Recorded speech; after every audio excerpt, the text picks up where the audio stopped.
আসল সালমান এবং নকল সালমান, এটি নিশ্চয়ই আমার বলার একটা রিজন আছে। সালমান শাহর জন্মবার্ষিকী এবং মৃত্যুবার্ষিকীতে আমাদের প্রচার মাধ্যমগুলো এবং আমাদের মিডিয়াও নানা সময় নানা ধরনের গান কোট করেন অথবা প্রচার করেন, কিন্তু খারাপ লাগে যখন দেখা যায় যে তারা কিছু তথ্য না জেনে ভুলভাল করেন। যেমন আমি বলছি যে সালমান শাহ যখন মারা যান তখন কিন্তু অনেক সিনেমার কাজ আটকে গিয়েছিল। কিছু কিছু সিনেমায় কিন্তু সালমান শাহের ডামি ব্যবহার করা হয় এবং সেই ডামির নাম হলো সোহেল চৌধুরী। আপনারা কিছু কিছু সিনেমায় একটু স্মরণ করেন সালমান শাহকে কিন্তু সরাসরি দেখা যাচ্ছে না, যেটাকে একটু কাছ থেকে শট, একটু দূর থেকে শট।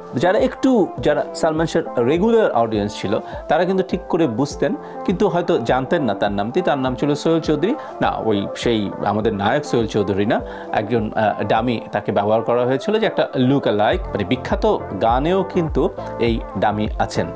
যেমন আজকে আমি একটু ধরিয়ে দিই, এই গানটি কিন্তু অনেক প্রচার করা হয়। এই সিনেমাটির নাম হচ্ছে আনন্দ অশ্রু, তুমি মোর জীবনের ভাবনা।